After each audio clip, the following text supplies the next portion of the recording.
how to prevent punches from the bottom. The first thing we want to do is helmet.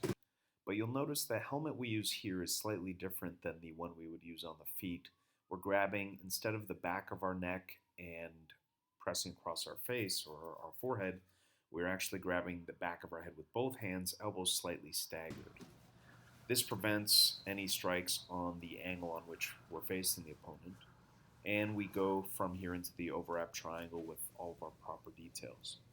So you'll notice that in the case where the opponent is punching, they're actually giving us the space. So here with Dennis's left arm, by punching, he's giving me the space to slide that knee inside. So we go back just a little bit, see that again. So by going to pull back in order to punch, he makes it easy for this knee to slide in. If he weren't to do that, we would have to earn that space, which we'll take a look at a bit later. From here, we push his arm away with our shin so that our hand that was trapping his tricep slides to his wrist. And now we cross our ankles. And proper or basic triangle details, we lift our hips all the way. Our right arm pulls the arm all the way across. Then we double up on the head till we switch the shin. That frees up our left foot to go to their hip to help rotate us. While in a striking situation, we really need to grab this arm to make sure they can't hit us again, or attempt to hit us rather. Now as we rotate, you'll notice this space opens up, so we have to be very careful to pinch our knees together so that they can't just pull out. So pulling down on the shin helps control their posture, but not if this left knee is real wide, because it'll allow them to simply pull out. And here we lock up. Notice the flexed feet pulling down on the head as we lift the hips. He goes to hit. You'll notice the helmet again is slightly different than the helmet we would use on the feet. We grab the neck, overwrap the arm tight.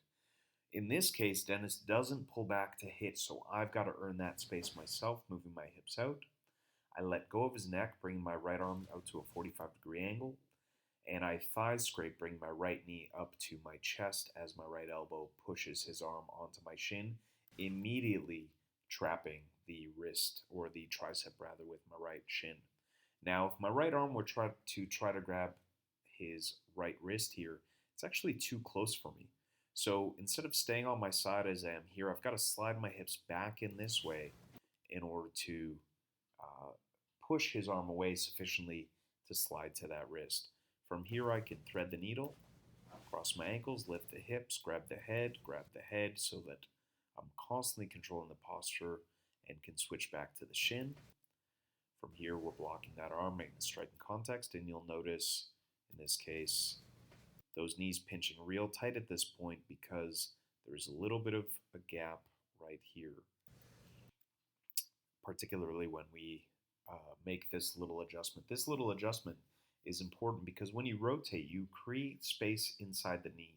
So by straightening the leg and then pinching the knees further, you bring the gap of the right knee into their neck while tightening the choke.